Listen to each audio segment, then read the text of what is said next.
This is Paul Gale from paulgalenetwork.com, and thank you for joining me today for video game news. It is January 25th, 2022, and these are the top stories of the day. To kick things off, we have an image of Dwayne "The Rock" Johnson right here, and that's because he announced today that sometime in 2022, he's going to reveal to us a new movie of his, and it's a video game movie based off of a current popular IP, a badass game franchise that he's a big fan of, that he's been playing a long time. We don't have any hints as to what it might be.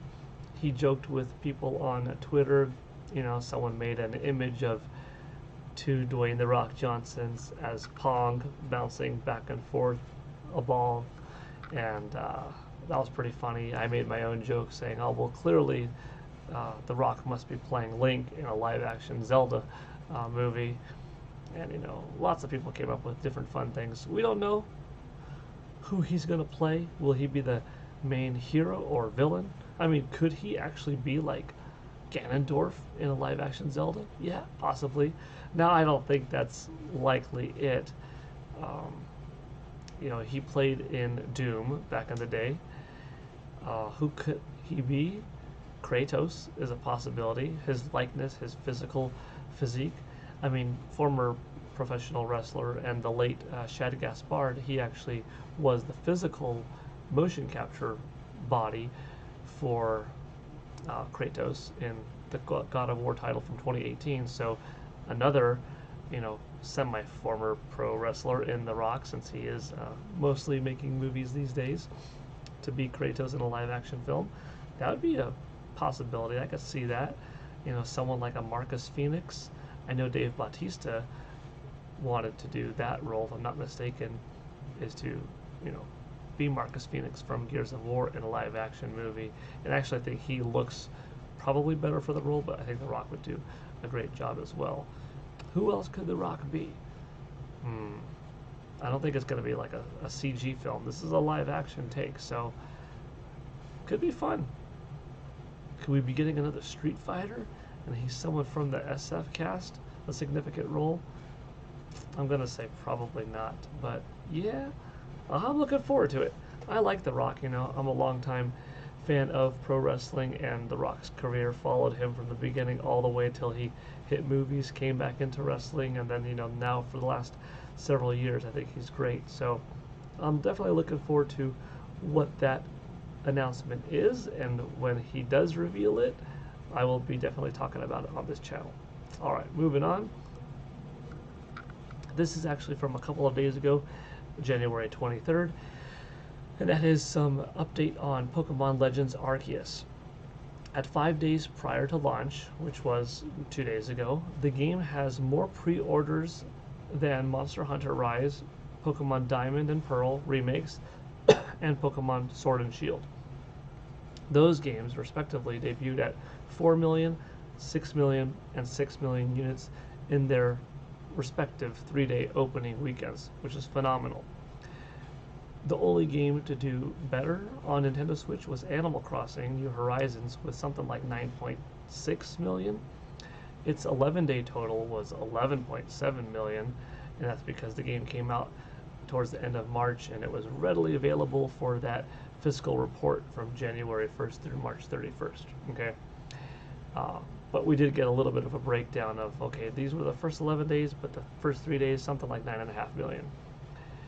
The fact that Arceus is trending better, is selling out everywhere, it's doing really high on all eShops, on Amazon charts, in-store retail outlets, you name it, there's a good chance that thanks to the positive word of mouth, for better or worse, of the game kind of leaking ahead of time, but it, receiving good marks, good praise from folks, kind of putting peace of mind in people that are on the fence, the game's, busting out some more pre-orders. And if that word of mouth continues throughout the weekend, when a few million people buy it regardless, the people that buy it opening weekend that didn't pre-order, whether it's in person, if any copies are left, believe it or not, it's selling out that much, or people that have to buy it on eShop, or maybe even preferably buy it on eShop, This game looks like it could be the second biggest opening yet on Nintendo Switch. Like, it might break into like that 7 million category, even if it's low sixes and puts it around, Diamond and Pearl, Sword and Shield. It's gonna do more than Monster Hunter Rise, especially if it's selling more at the pre-orders. It would kind of have to do pretty poor in actual retail to not hit Monster Hunter Rise levels. So I think it's a lock to beat Diamond, Pearl, Sword, Shield, and be in the high sixes, maybe high sevens range even. It's kind of crazy to think that anything like this soon after Animal Crossing could get close to Animal Crossing levels at that 9.66 million zone. But if you think about it, Animal Crossing came out 2 years ago. Well, 22 months ago. There are a lot more Nintendo Switch owners. So a smaller percentage of today's Nintendo Switch owners have to be interested in getting Arceus in order for Arceus to reach, Animal Crossing levels. So it's possible. It's kind of amazing. We could be looking at the best-selling game of 2022 launching in 3 more days. Of course, there's going to be some heavy hitters like Horizon Forbidden West. It's launching on 2 platforms.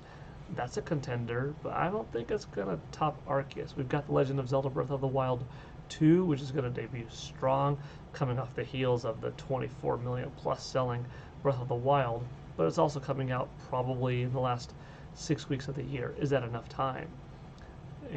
Hard to say. This game right here, it's going to be available for like the whole 11 months of the year, almost a full year, and it's going to debut strong. And if the word of mouth is strong, it's going to continue going forward. Like, this could be the best-selling game of the year right now. This could be the second best opening game on Nintendo Switch to date. It might even be the first, but that's kind of crazy to say. Like, could it top Animal Crossing? Maybe. But my report is saying the pre-orders are higher than those other titles that I mentioned, so chances are it's going to open up better too. So pretty cool stuff. I just thought I'd mention that because it's a couple days old, but obviously this is coming off of Twitter. I didn't say it on YouTube, so there you go. All right, next up, this is something that I'm pretty happy to hear today. Tim Schafer, this is him and I at E3. Sorry, not E3. I'm used to saying at E3. That's where I go to. That's where I've been to the most out of any like single video game event. This is not E3. This is Video Games Live. The reason why I put up the blurry picture, there's a story behind it, but this is at Video Games Live 2006. My good friend Tommy Tallarico, whom I already knew for several years at this point, invited me to the show, introduced me to various other people in the video game industry. It was a fantastic time, great show, and Tommy always puts on a great Video Games Live. But anyways, the reason why I decided to give a special shout out to at Timo Legend, Mr. Tim Schafer today is because he got recognized by the New York Game Awards, the 11th annual New York Game Awards, in fact, as the Legend Award recipient. And the award will be presented on February 1st, 2022, and I think that's really cool. There are several people already in this list that he will be joining, all reputable names in the video game industry. You can see right here. Past recipients include Reggie Fils-Aimé, Jerry Lawson, Jade Raymond, Richard Garriott, Todd Howard, Rockstar Games, Ralph Baer, and Hideo Kojima. So that's a good list of people to be around. I'm proud of him. I had a good interaction with him. When we met in September of 2006, Psychonauts came out just a year before, and I was talking to him about the title. I was a big fan. I liked the game. He was really cool, really nice, pleasant person, and I was saying, I hope we get a sequel someday. And here we are. One of my top several games of 2021 was Psychonauts 2, so I'm proud of him and his team at Double Fine on, having that satisfying moment of their vision being realized 15 years later. So props. And I just had some extra words as a thanks and just appreciating his dedication and passion in the video game industry. He's been around for over 30 years in this biz, from LucasArts to Double Fine to then still being a part of Double Fine, but being acquired by Xbox Game Studios, having different partnerships along the way. And the reason why I put up the blurry photo is because, like I said here, it was fun talking with him about the video game industry, about Psychonauts, about future potential projects, what was his time like at LucasArts and so forth. But also, when I had, this is also pre-iPhone era, but I did have a digital camera, and we took the photo, and somebody took the photo. It might have been Tommy Tallarico at the moment. I forgot exactly, but photo was taken, looked at it, that's blurry. Let's get another. So, it's digital. I didn't need to delete the photo. It just was sitting on the computer, and when you look at a photo like this, why even bother putting up the one that's blurry? But it was just kind of a funny moment that he wanted to take the time and say like, let's take it again. So we took it again, but I have the original and I have the second one. Do you normally hold on to bad photos, like if they were printed ones from like Polaroid days or standard film that you take to your local drugstore and have them print out or something like that? Maybe you would toss the one that's not good. But digital doesn't take up any extra space, so why not keep it? I'm glad I did. So it kind of adds some fun to the story, and yeah, it's a good picture.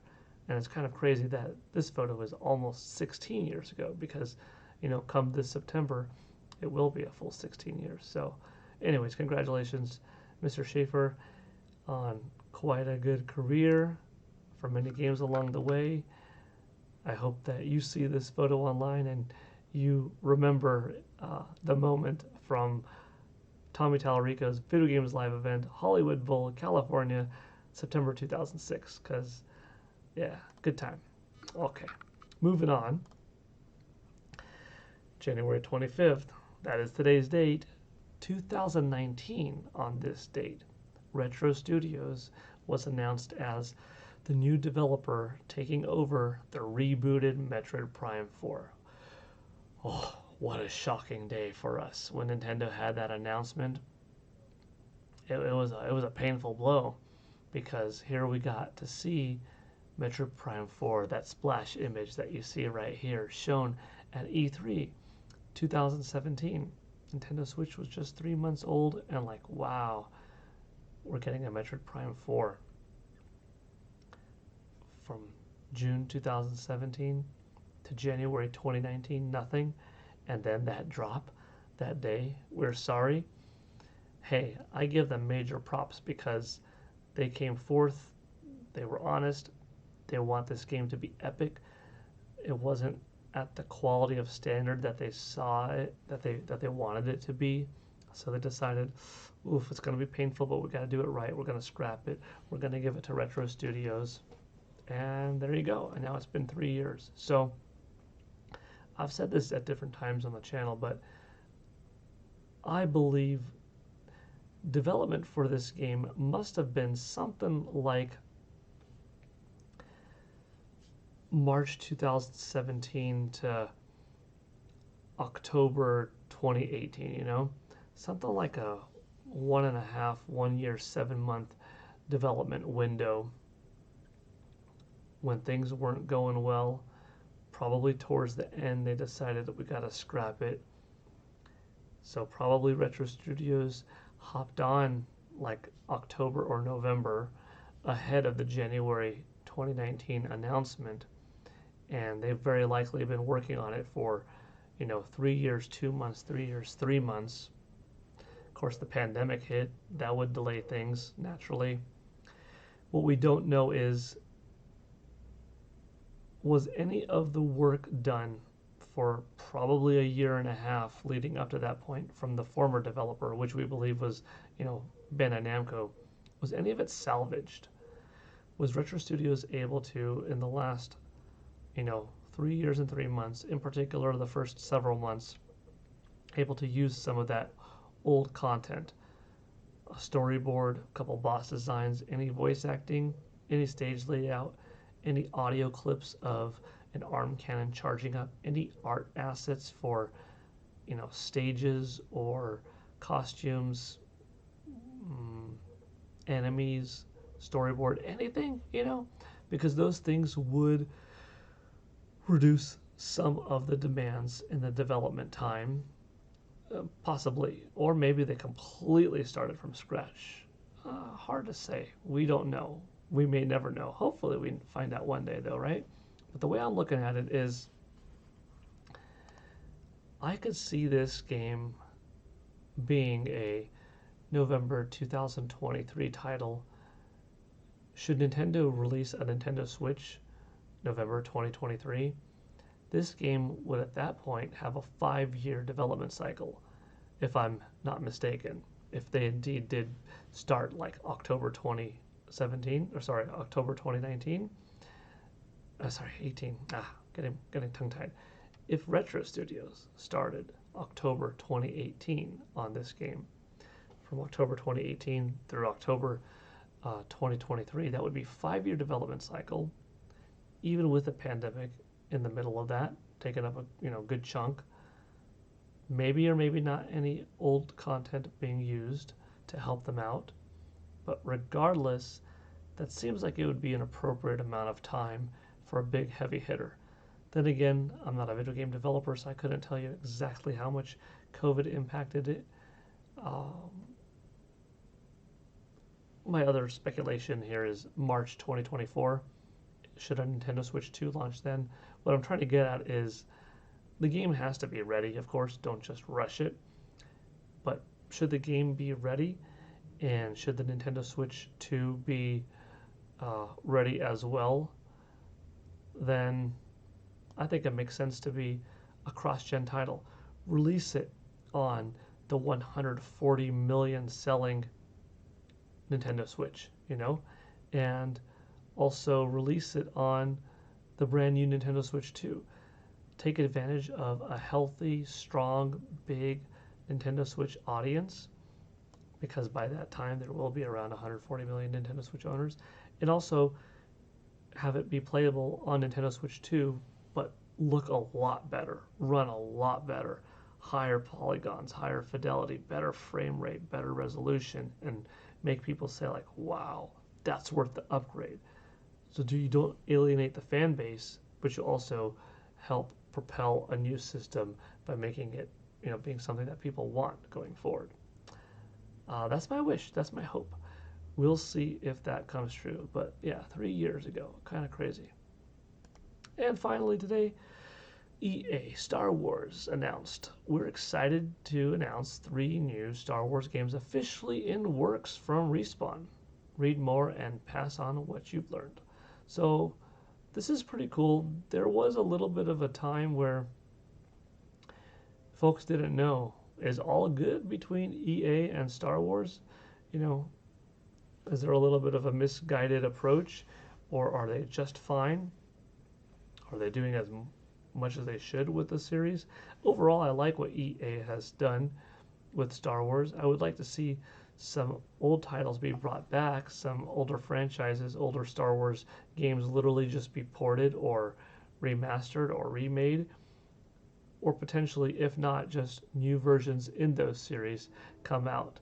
Like, could a Star Wars Masters of Teras Kasi fighting game be cool? A new Shadows of the Empire be cool? A new Rogue Squadron, Rogue Leader type game be cool? Yeah, we did have,